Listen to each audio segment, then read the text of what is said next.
मैं आपको सुनाने जा रहा हूं अपनी मंडली की सदस्य अनुलता राजनायर की लिखी कहानी राजा हरिश्चंद्र। जंगल में सन्नाटा फैला हुआ था। साल के ऊंचे पेड़ों के आसपास से गुजरती हवा की साएं साएं के बीच बस एक ही आवाज आ रही थी। वो थी राजा हरिश्चंद्र के घोड़े की टाप। ये बात हजारों साल पुरानी है, उस युग की जिसे सतयुग कहा जाता था, और राजा हरिश्चंद्र उस युग के एक महाप्रतापी राजा थे। उस रोज शिकार करते करते राजा बियाबान जंगल में भीतर तक घुसते चले गए, जैसे कोई शक्ति उन्हें खींच रही हो। कुछ दूर और जाने पर उन्हें किसी औरत की आवाज सुनाई दी, एक धीमी सी आवाज, शायद रुआसी सी पुकार, जैसे वो मदद के लिए पुकार रही हो।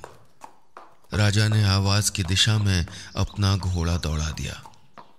कुछ और करीब जाने पर बचाओ बचाओ की आवाज उनको साफ सुनाई देने लगी। राजा ने अपना तीर कमान पर चढ़ा लिया, पर तभी उनको एहसास हुआ कि वहां कोई मुसीबत में फंसी औरत नहीं थी, सिर्फ तपस्या करते हुए एक ऋषि थे, ऋषि विश्वामित्र।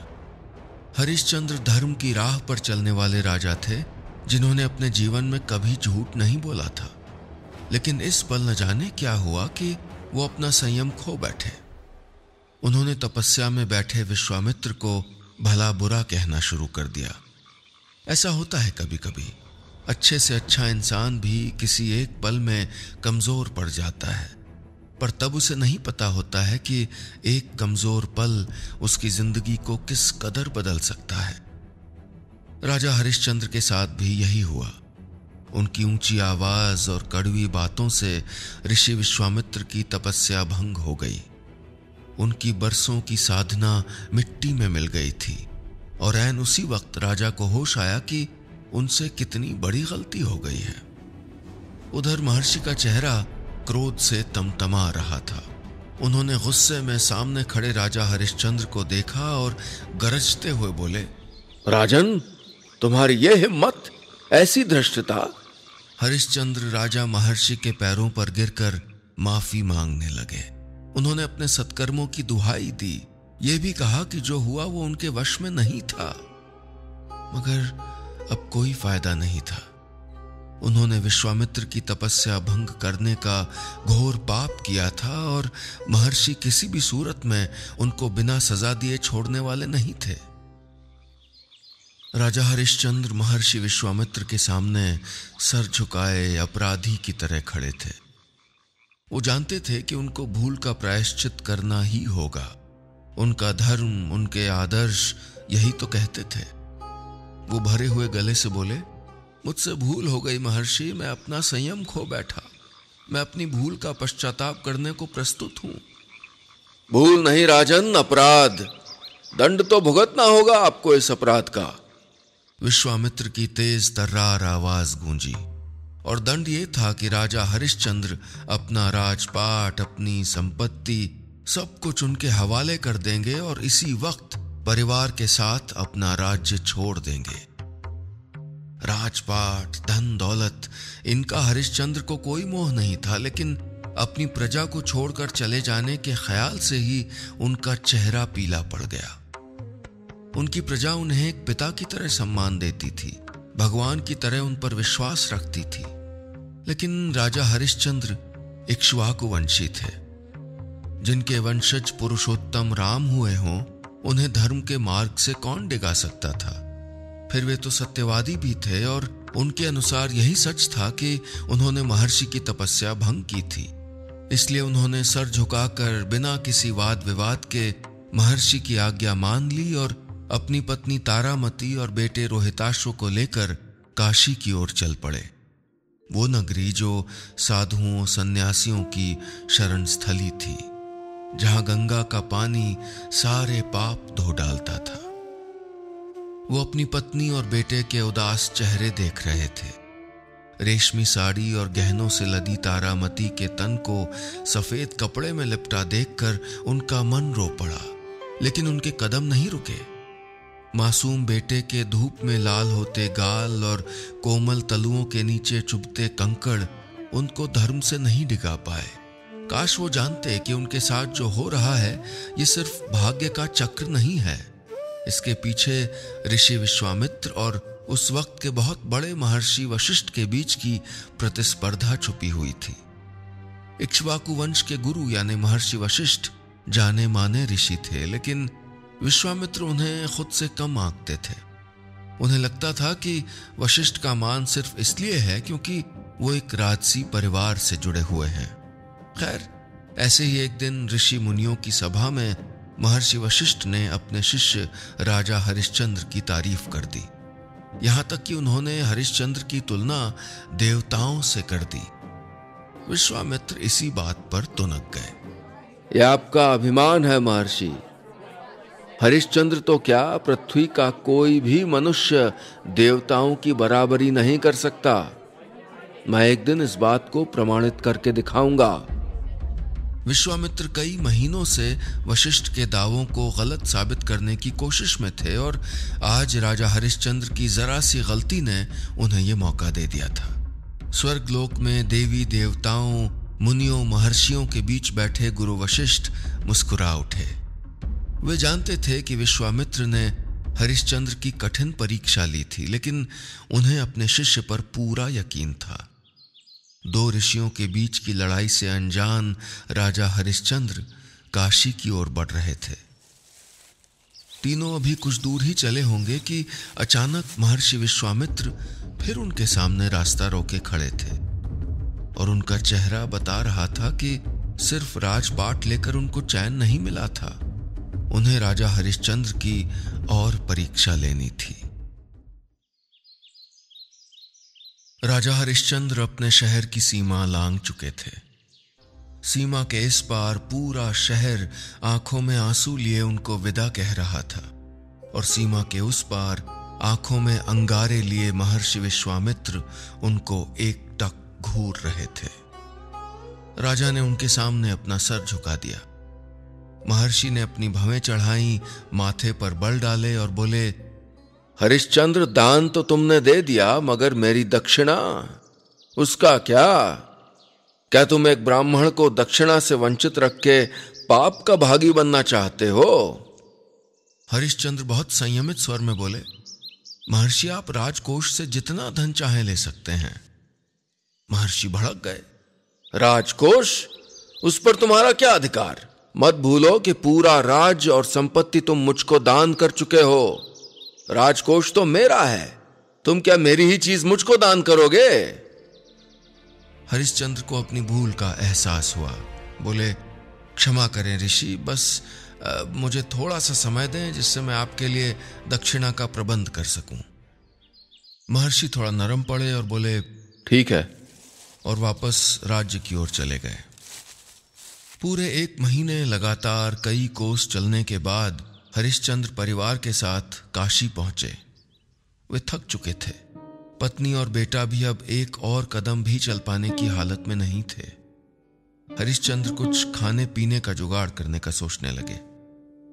कहां से आएगा भोजन? भिक्षा मांगना उन्हें शोभा नहीं देता था, लेकिन मेहनत करके तो 2 वक्त की रोटी कमाई जा सकती थी। उनका मन इसी उधेड़-बुन में लगा था कि सामने से महर्षि विश्वामित्र आते दिखाई दिए।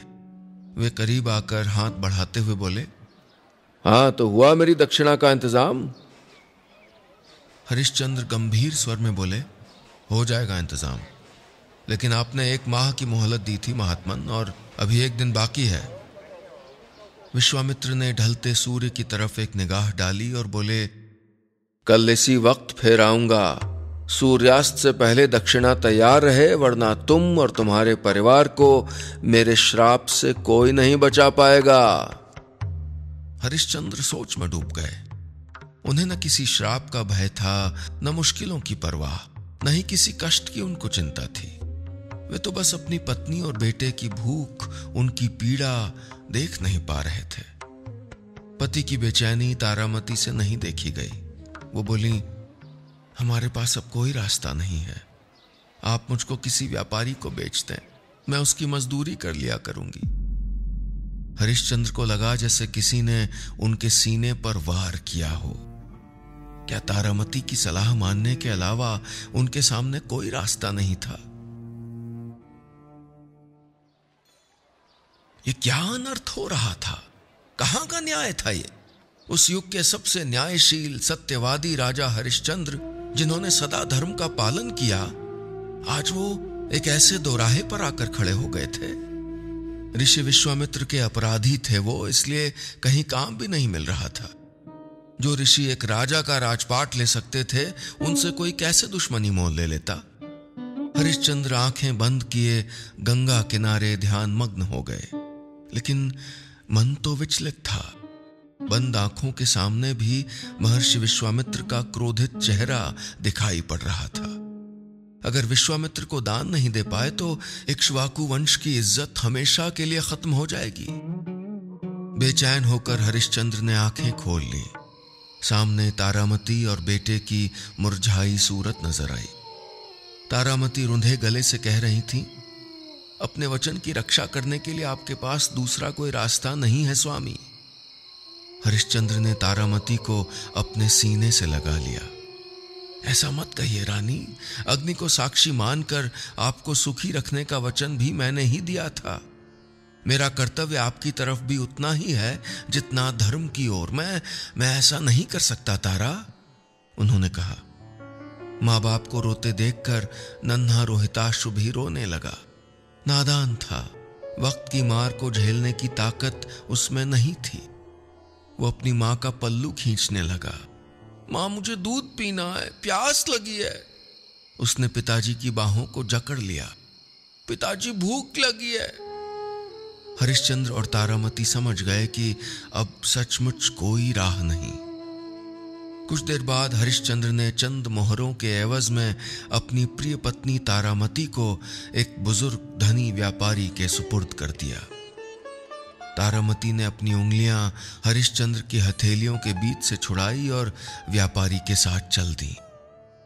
मां को जाता देखकर बच्चा बिलखने लगा। वो पिता की गोद से उतरने के लिए मचलने लगा। हरिश्चंद्र को एहसास हुआ कि रोहिताश्व अभी बहुत छोटा था। उसे मां से दूर रखना उसके बचपन के साथ अन्याय होगा। आखिर एक रानी और उनका राजकुमार एक व्यापारी का गुलाम बनकर रह गए। समय ऐसी अजीब करवटें ले रहा था कि उनकी पीठ के नीचे नेकी और सच्चाई कुचल रही थी और तीनों लोग मूक साक्षी बने बैठे थे। पता नहीं कब वो समय आएगा जब राजा हरिश्चंद्र के जीवन में सुख के उतार और दुख के चढ़ाव कुछ थम जाएंगे। हरिश्चंद्र दूर जाती तारामती और अपने बेटे को देख रहे थे। उन्हें अपना जीवन बेकार लग रहा था।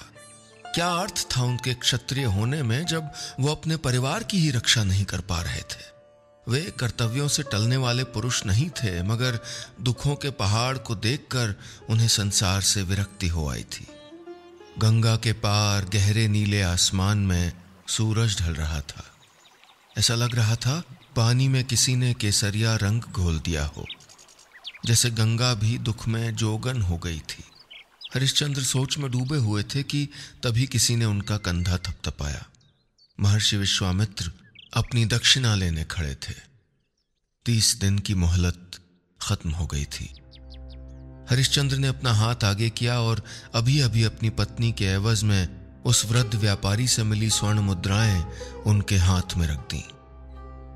उन्हें एकदम हल्का महसूस हो रहा था, मानो न जाने कितना वजन था उन सिक्कों में। लेकिन सुख की मंजिल हरिश्चंद्र के लिए अभी मीलों दूर थी।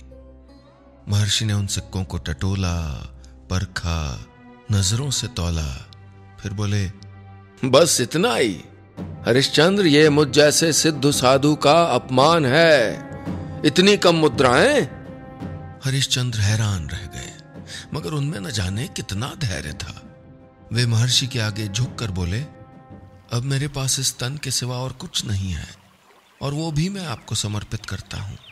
मैं उम्र भर आपकी गुलामी करूंगा। जब आपको लगे कि आपकी दक्षिणा मिल गई, तब आप मुझे स्वतंत्र कर दीजिएगा।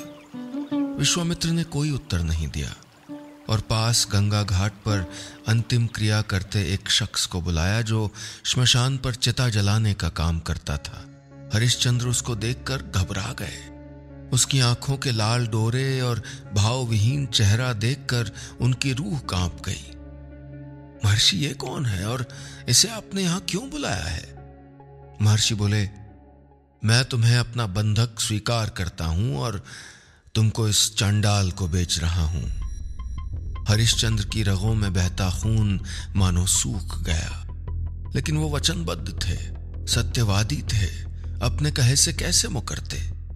चुपचाप उसके पीछे चल दिए। देश का सबसे बड़ा राजा इस वक्त एक गुलाम बनकर रह गया था। राजा हरिश्चंद्र की सत्यनिष्ठा में इतना बल था कि उनके राज्य में न कभी बीमारियां फैलती न अकाल पड़ता। चारों ओर सुख समृद्धि थी। पर आज उनके पास कुछ नहीं रह गया था। स्वर्ण सिंहासन पर बैठने वाले हरिश्चंद्र अब श्मशान घाट में एक चौकीदार का काम कर रहे थे। तुम्हारा काम यहां शवदाह करने आए लोगों से कर वसूलना है। ध्यान रहे, बिना शुल्क लिए किसी भी मृत का अंतिम संस्कार ना हो, उनके मालिक यानी शवों को जलाने वाले उस शख्स ने कहा। राजा की हिम्मत जवाब देने लगी। हे भगवान, ये कैसे कर पाऊंगा मैं? दुख से बेहाल परिजनों से कर वसूलने जैसा तुच्छ काम मुझसे नहीं होगा। लेकिन वे कैसे मना करते? वे तो किसी और की जागीर थे। उनका तो तन भी अब अपना नहीं था। बोझिल से दिन गुजर रहे थे। एक शाम हल्के धुंधलके में एक औरत श्मशान पर आई। उसने अपने आंचल से अपने बच्चे को ढांक रखा था। जैसे ही वो करीब आई, हरिश्चंद्र चौंक गए। तारामती? और ये बच्चा? रोहिताश्व? नहीं, ये नहीं हो सकता। हरिश्चंद्र वहीं धरती पर बैठ गए। तारामती ने बताया कि सांप ने उनके बच्चे को डस लिया है। उसकी आवाज पिघले शीशे की तरह उनके कानों में उतर रही थी। तारामती बच्चे का अंतिम संस्कार करने आई थी। हरिश्चंद्र नियमों से बंधे थे। उन्होंने तारा से भी शुल्क अदा करने को कहा। तारामती रो पड़ी। मैं कहां से लाऊं शुल्क? मेरा तो खुद अपने आप पर अधिकार नहीं है। पर बिना शुल्क लिए मैं अंतिम संस्कार नहीं कर सकता तारा। मेरे हाथ कर्तव्यों की डोर से बंधे हैं। हरिश्चंद्र बोले। अपने बच्चे का भी? शब्द तारा के गले में अटक रहे थे। हाँ तारामती, जिस सत्य की रक्षा के लिए मैंने अपना महल, राजपाट सब त्याग दिया, स्वयं और अपने परिवार को बेच दिया, आज ये उसी सत्य की रक्षा की घड़ी है। हरिश्चंद्र ने तारामती को तो समझा दिया, लेकिन वो खुद को कैसे समझाते? उनका कलेजा फट रहा था। एक इंसान के रूप में तो वे कर्तव्यनिष्ठ थे, लेकिन एक पिता, एक पति के रूप में वे खुद को हारा हुआ महसूस कर रहे थे।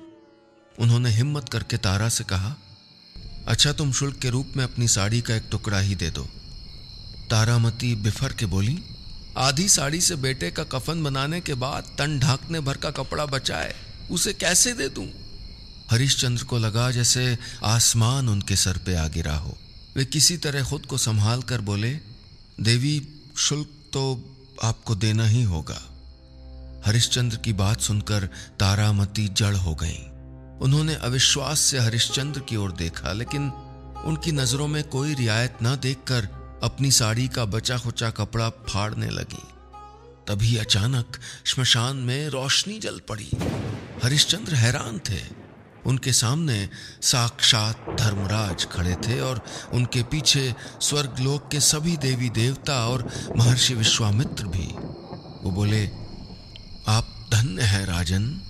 इतनी मुश्किल परिस्थिति में तो देवता भी धर्म के रास्ते से भटक जाते हैं, लेकिन आपने अपना धर्म नहीं छोड़ा। ऋषि विश्वामित्र की आवाज में उनके लिए स्नेह था। राजा हरिश्चंद्र इस परीक्षा में भी सफल हो गए थे। श्मशान का धुंधलका छंट गया। उनका बेटा रोहिताश्व फिर से जिंदा हो गया। रानी तारामती को उनका ऐश्वर्य वापस मिल गया था और राजा हरिश्चंद्र का नाम सदियों के लिए अमर हो गया। दोस्तों, ये कहानी बस इतनी सी।